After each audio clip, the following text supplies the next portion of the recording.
তুমি যাবে ভাই, যাবে মোর সাথে আমাদের ছোট গায়ে, গাছের ছায়ায় লতায় পাতায় উদাসী বনের বাই।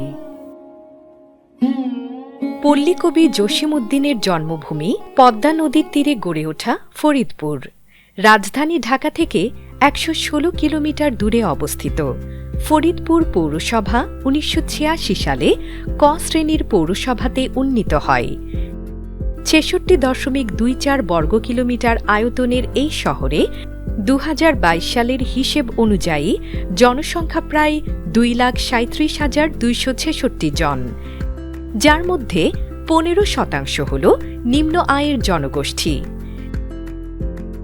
নিম্ন আয়ের জনগোষ্ঠী সহ শহরে সকলের জন্য স্যানিটেশন সেবা নিশ্চিত করা ছিল ফরিদপুর পৌরসভার জন্য এক বড় চ্যালেঞ্জ।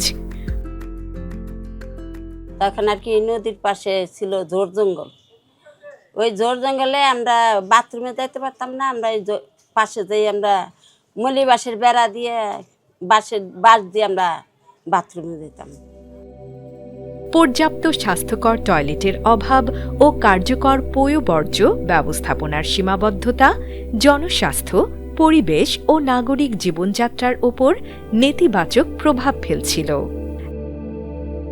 স্যানিটেশন ব্যবস্থা আগে এত ভালো ছিল না। সেখানে বিশেষ করে পুকুর, নদী, নালা পাশ দিয়ে ঝুলন্ত ল্যাট্রিন ব্যবহার করত। সেই মলমূত্রের কারণে আবার পাশে সেই পানি ব্যবহার করত। পানি ব্যবহার করার ফলে ডায়রিয়া হতো। একসময় এই শহরের বড় একটি অংশ ছিল নিরাপদ স্যানিটেশন সেবার বাইরে।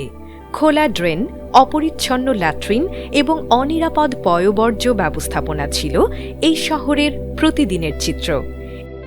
2013-14 সালে আসলে আমাদের বর্জ্য ব্যবস্থাপনা বলতে তেমন কিছু ছিল না। শুধুমাত্র রাস্তা পরিষ্কার করা, কিছু বর্জ্য সংগ্রহ করা এবং ইললিগাল ডাম্পিং, রাস্তার সাইডে বা লেক সাইডে ডাম্পিং করা, এটাই ছিল পৌরসভার মূল বর্জ্য ব্যবস্থাপনা বলতে কার্যক্রম। এই সমস্যার সমাধানের পথ খোঁজে পৌরসভা, যার সূচনা হয় একটি মৌলিক চাহিদা পূরণের মধ্য দিয়ে। প্রকাশ্যে মলত্যাগ বন্ধ করতে দ্রুত ল্যাট্রিন নির্মাণের সিদ্ধান্ত নেওয়া হয়। আমাদের যারা দরিদ্র মানুষ আছে তাদের জন্য পৌরসভা থেকে টয়লেটের ব্যবস্থা করা হয়েছে এবং সেখানে ইন্ডিভিজুয়াল টয়লেটের ব্যবস্থা করা হয়েছে, কমিউনিটি টয়লেটের ব্যবস্থা করা হয়েছে, শেয়ার টয়লেটের ব্যবস্থা করা হয়েছে এবং যে সমস্ত স্থানে, জনবহুল স্থানে জনসমাগম ঘটে থাকে সেখানে পাবলিক টয়লেটের ব্যবস্থা করা হয়েছে এবং এই প্রক্রিয়াটা চলমান আছে। 2014 সালে খোলা জায়গায় মলত্যাগের হার ছিল 6%। বর্তমানে সেই হার একেবারে শূন্যে নেমে এসেছে। খোলা জায়গায় মলত্যাগ কমিয়ে আনার পর পিট এবং সেপটিক ট্যাঙ্কের স্লাজ অপসারণ এবং নির্ধারিত স্থানে নিষ্কাশন পৌরসভার জন্য এক নতুন চ্যালেঞ্জ হয়ে দাঁড়ায়।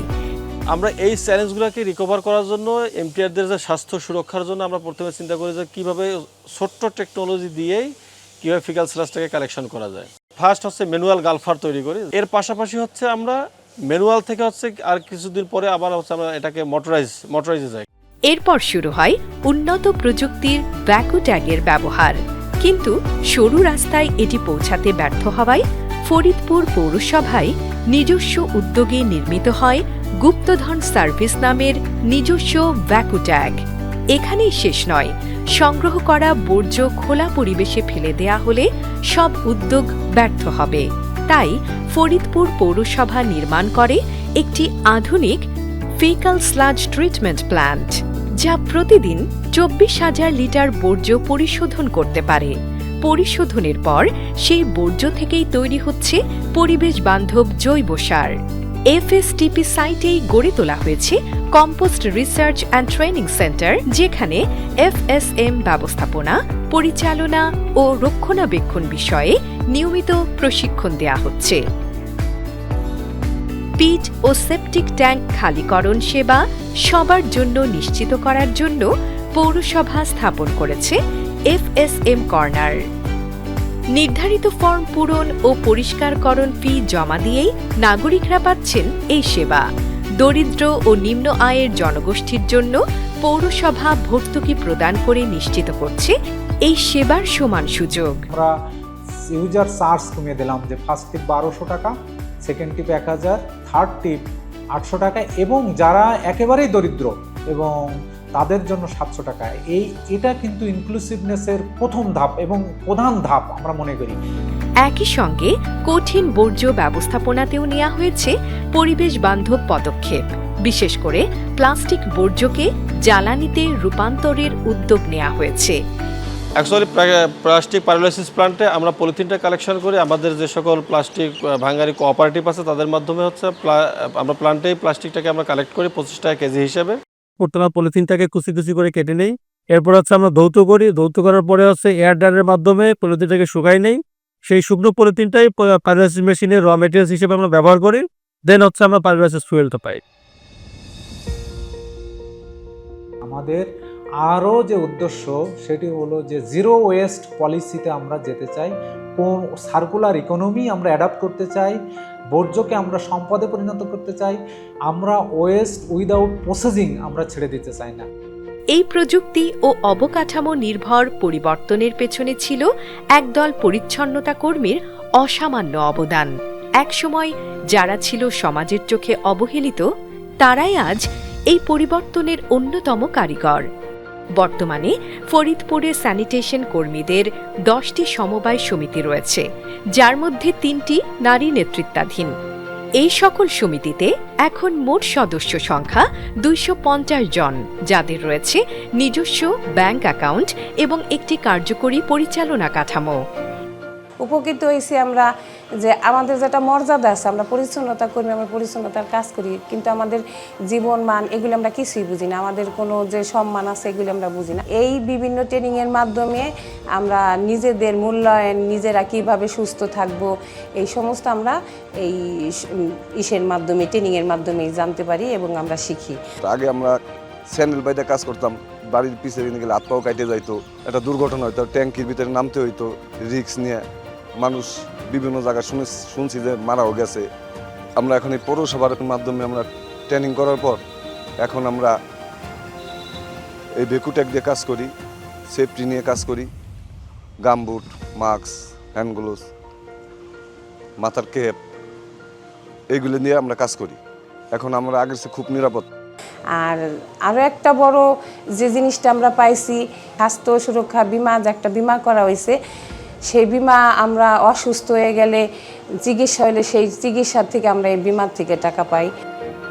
এই পেশাগত রূপান্তরের মধ্য দিয়েই নারীরাও সামনে এগিয়ে এসেছে নতুন পরিচয়ে, শুধু কর্মী নয়, উদ্যোক্তা হিসেবেও। লিলি আক্তার তার অপরাজিতা ব্র্যান্ডের মাধ্যমে স্থানীয়ভাবে স্যানিটারি ন্যাপকিন তৈরি করছেন। এলাকার স্থানীয় নারীরা নামমাত্র মূল্যে স্যানিটারি ন্যাপকিন পাচ্ছেন, যা নারী স্বাস্থ্য ও আত্মনির্ভরতার এক অনন্য দৃষ্টান্ত। এলাকার লোকজন নিয়ে আমি 16 জন নিয়ে কাজ করতাম। আমি কাজ করে আস্তে আস্তে আমি এগুলো বিক্রি করতাম। বিক্রি করে কিছু লাভবান হলো। ওষুধের দোকানও দিছি, বেছে ছেলেদের ব্যবসায় দিলাম। মেয়েরা কলেজে, মেয়েরা ইন্টার পাস করছে, কে বিএ পাস করছে, ছেলেরা ব্যবসায় আরও লাভবান হয়েছে। 62টি বস্তির মধ্যে 25টিতে গঠিত হয়েছে নারী নেতৃত্বাধীন উন্নয়ন committee.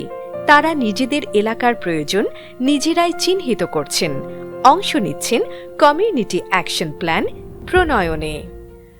ITN BUET, practical action, CY support cell, তারা আসলে প্রকৃতপক্ষে আমাদেরকে নলেজ দিয়ে, স্কিল ডেভেলপমেন্টে টেকনিক্যাল সাপোর্ট দিয়ে কিন্তু আসলে আমাদেরকে এই পথে নিয়ে এসছে, এবং আমরা এখনও পর্যন্ত we are on the process of learning. সিউএস বা সিটি ওয়াইড ইনক্লুসিভ স্যানিটেশন অ্যাপ্রোচে চলছি, এবং মেন্টর সিটি হিসেবে বাংলাদেশের বিভিন্ন পৌরসভা থেকে পৌরসভার প্রতিনিধিরা, জনপ্রতিনিধিরা, technical staff, managerial staff, NGO staff, কর্মীরা তারা আসছেন, এবং তাদের সাথেও আমরা ইন্টারাকশন করে আমরাও উপকৃত হচ্ছি। 2030 সালের মধ্যে SDG 6-এর আওতায় আমাদের 100% সেফলি ম্যানেজ স্যানিটেশন অর্জন করতে হবে। এই লক্ষ্যে আইটিএন বুয়েট গেটস ফাউন্ডেশনের সহায়তা নিয়ে সিটি ওয়াইড ইনক্লুসিভ সেন্টেশন, যাকে আমরা সিওয়াইস বলি, সেটা নিশ্চিত করার জন্য বাংলাদেশের 6টি পৌরসভাকে মেন্টর সিটি হিসাবে গড়ে তোলার কাজ করে যাচ্ছে। এই 6টি পৌরসভার মধ্যে ফরিদপুর অন্যতম। ফরিদপুর পৌরসভা তাদের সদিচ্ছা ও প্রচেষ্টা দিয়ে মেন্টর সিটি হিসাবে নিজেকে প্রতিষ্ঠিত করতে পেরেছে এবং অন্যদের কাছে মডেল হিসাবে নিজেকে উপস্থাপন করতে পেরেছে। আমি আশা করছি এক্ষেত্রে ফরিদপুর পৌরসভা সামনে আরও অনেক দূর এগিয়ে যাবে। আমাদের কার্যকারিতা এখন মোটামুটি সাকসেস বললে ভুল হবে, বরং এটা এখন অন্য অন্য জায়গাতে রেপ্লিকেট করার পর্যায়ে আমরা আছি। সেই প্রেক্ষাপটে আমরা অন্যান্য যে সমস্ত পৌরসভা কিংবা অন্য যে কোনো অথরিটি, তাদেরকে আমরা আহ্বান করি যে আমাদের এখানে আসুক এবং তারা এই বিষয়টা দেখুক। ফরিদপুর পৌরসভায় পরিচ্ছন্নতা এখন আর শুধু একটি নাগরিক সেবা নয়, বরং এটি হয়ে উঠেছে মানুষ, প্রযুক্তি এবং সম্প্রীতির সংযুক্তিতে গড়ে ওঠা এক রূপান্তরের গল্প। একসময় যে ফরিদপুর পৌরসভা ছিল পরিচ্ছন্নতার চ্যালেঞ্জে জর্জরিত, আজ সেই ফরিদপুরই সিওয়াইজের পথপ্রদর্শক মেন্টর সিটি।